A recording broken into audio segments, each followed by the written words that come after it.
Bookshelves today are not just about the books. Maybe they haven't been for quite a long time. Like many of you, I imagine, I have to find room for all sorts of other media. Records, as you can see behind me, Blu-rays, DVDs, and yes, you've guessed it, even VHS tapes. Now I know that some of you are really enthusiastic about VHS, and I kind of get it, even though I never really want to watch the tapes. The packaging, the obscure movies, the sheer nostalgia of the video nasties age. It's all the kind of thing that gives you a warm glow inside, isn't it? So as well as sharing the books on the bookshelves, I'll be sharing with you the VHS that isn't on the bookshelves, that is just scattered around here, there and everywhere. Let's begin. Kill each other.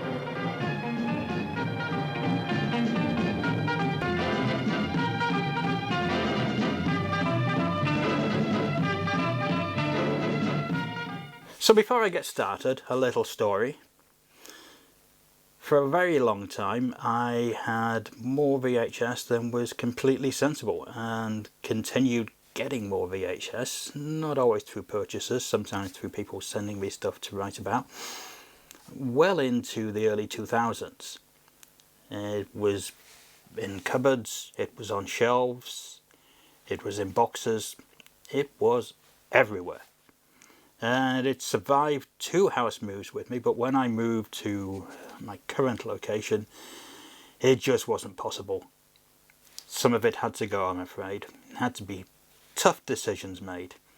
Stuff that wasn't rare, stuff that wasn't interesting, all had to go, either be sold or, steady yourselves here, thrown in the bin.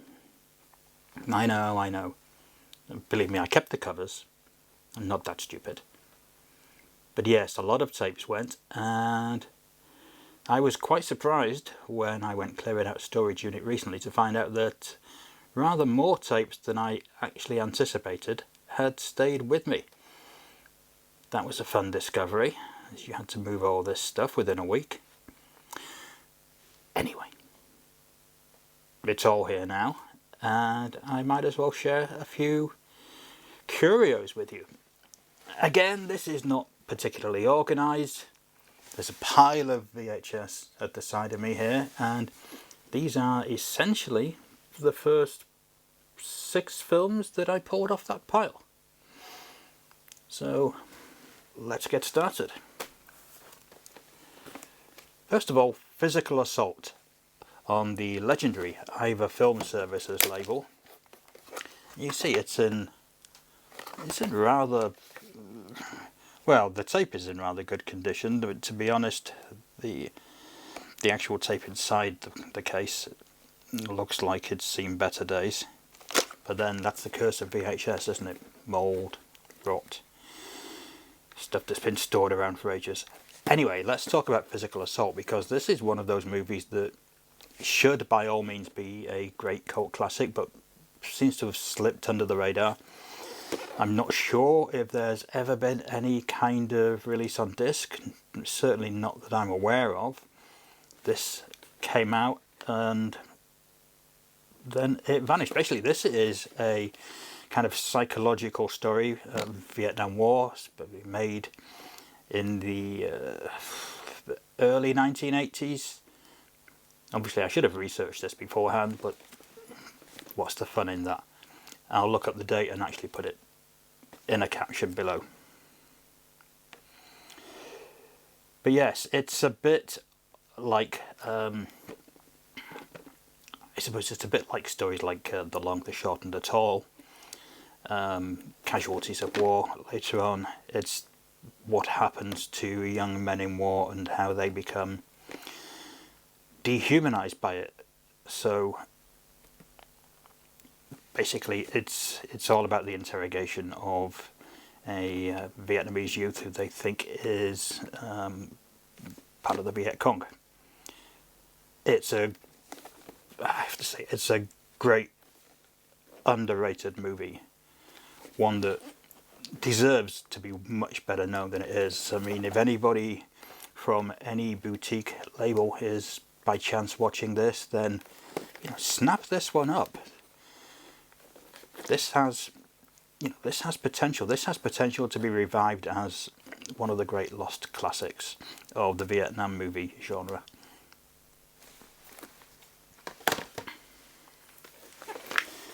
Being different, one of my extensive Mondo collection, and look, the box is not even fastened properly. This was on the Video Network label, as you can see here, although this edition, as you might guess from this little label on the back, was still being sold many years later, and it has a rather dubious generic label. This I picked up from Steve Ellison in Manchester, who ran the world famous movie store. I'm not quite sure how world famous it actually was, but Steve was very determined that it was world famous, and they were knocking out films like this, films that were essentially exempt from classification, for quite a few years after the official company had gone under. So this is, again, a very different film than you might expect. It feels like it might be sensationalist, the true story of a modern day elephant man, which it technically is, but it's actually more about people with various physical disabilities, maybe the ones who work in circuses, work in sideshows, and it's not particularly exploitative, beyond the fact that the subject matter itself makes it reasonably exploitative, but it's actually quite a serious film. It's narrated by Christopher Plummer, so he gives it a bit of gravitas as well.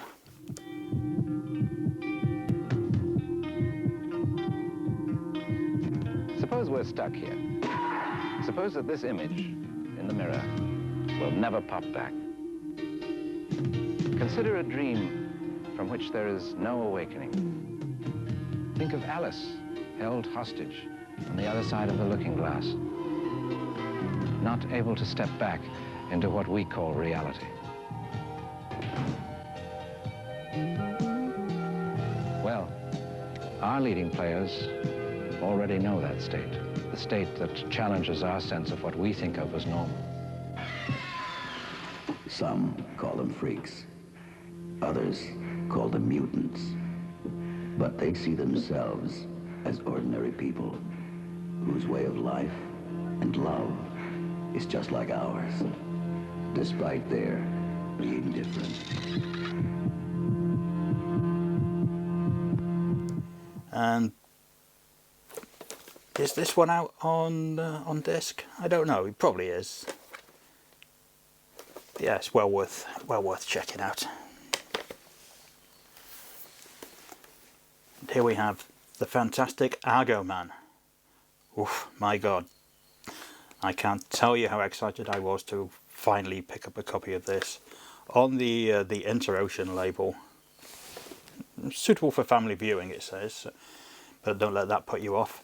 This is one of several Italian superhero movies that came out in the wake of Danger Diabolik. See, again, it's in pretty good condition for its age, and it's a fantastic movie. Hilarious, super camp, great costumes. Everything you really want from an Italian superhero movie from the 1960s, really.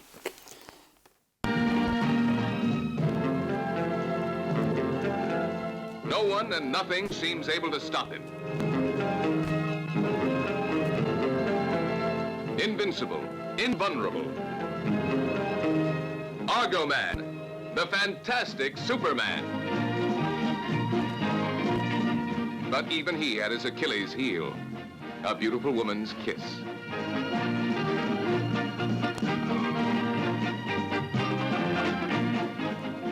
Kill each other.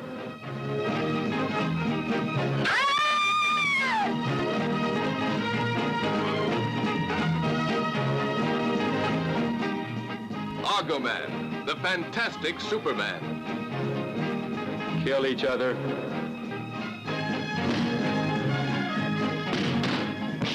A man gifted with such extraordinary powers that ordinary men were helpless to cope with him. Everyone and everything was pitted against him, from hired killers to the most diabolical inventions of modern science.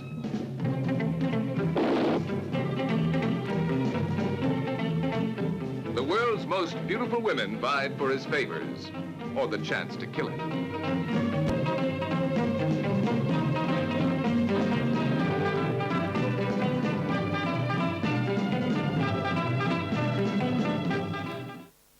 Who is Argoman? Is he an arch-criminal, a thief, or a superhuman fighting for justice and peace? When Jezebel, self-proclaimed Queen of the World, steals the world's largest diamond, Argoman is sent to retrieve it. Well, you know, if you read that and didn't pick this up immediately, then, you know, we're probably going to have words.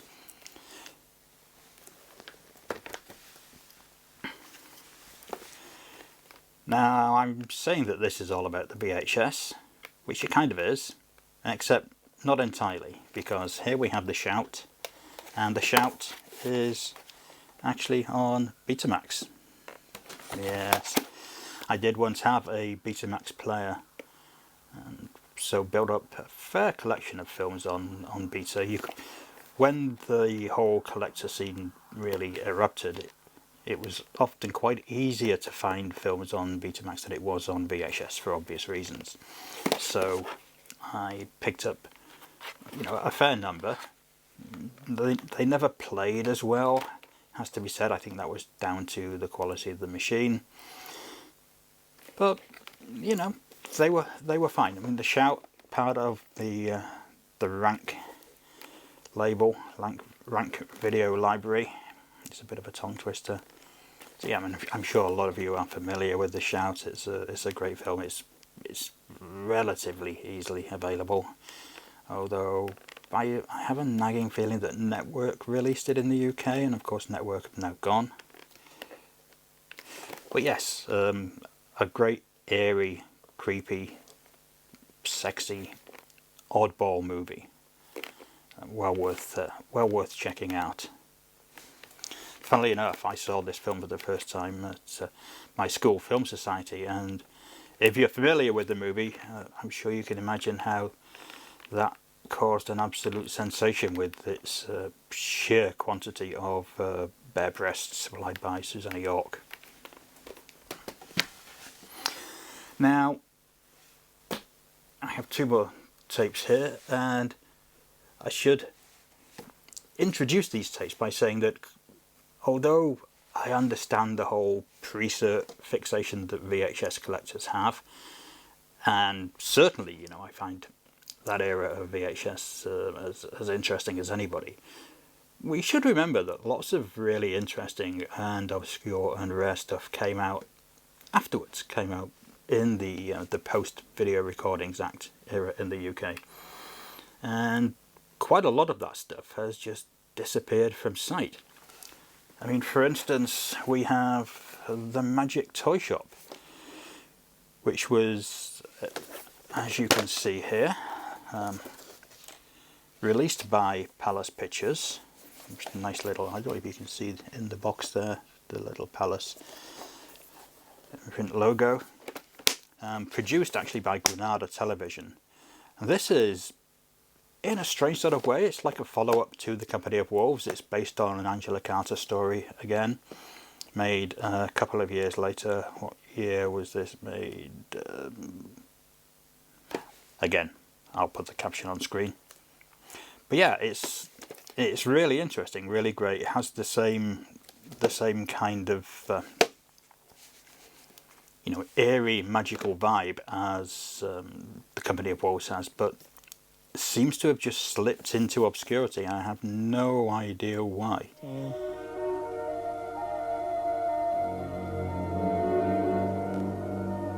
Are you our auntie? What's your name? Didn't they tell you your Auntie Margaret was done? The Magic Toyshop, starring Tom Bell. I don't like children playing with my toys.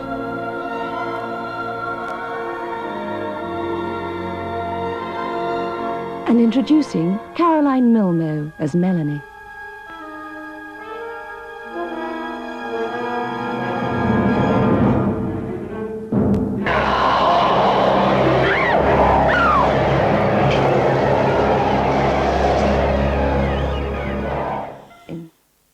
We've had lots of editions of The Company of Wolves on various formats.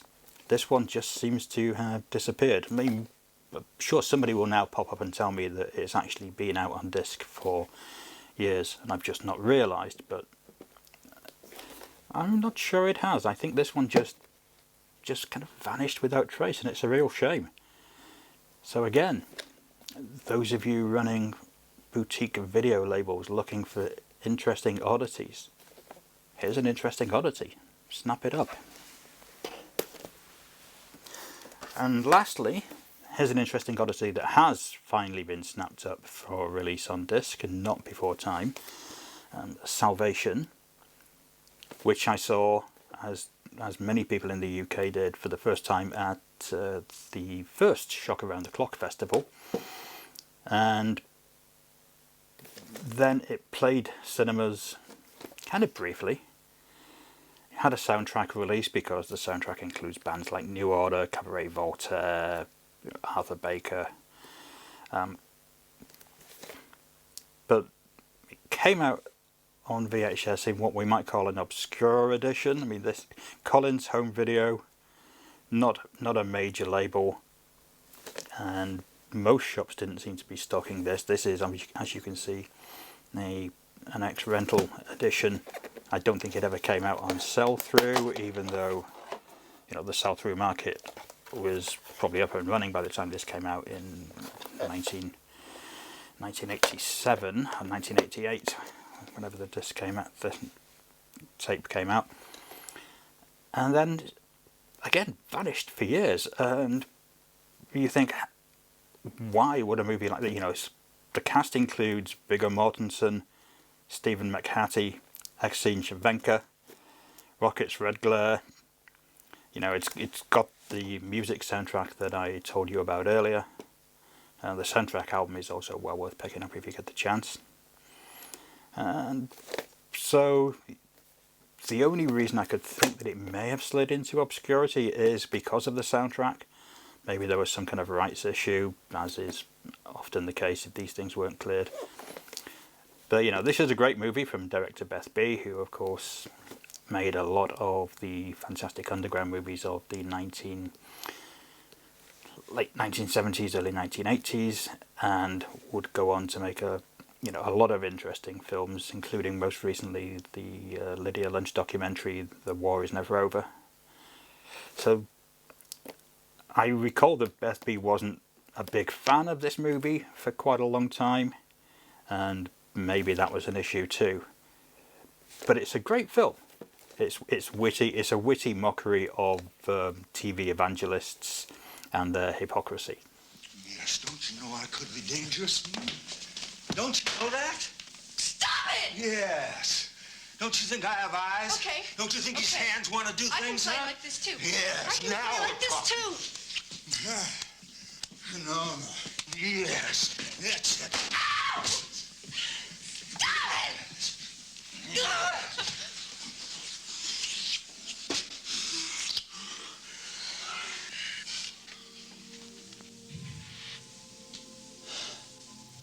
And well worthwhile. Yeah, definitely pick that one up when it's released on disc, if it's not already released on disc by the time this goes live. So that's it really, just a quick run through of some VHS. There's plenty more to go, as you can imagine. I'll try and theme it a little bit more next time if there's the level of interest. Once again, if you have particular areas that you'd like to see explored on VHS, then let us know. And of course, like, subscribe, share, set your alerts, all the usual stuff. Thanks for listening, and I'll see you next time.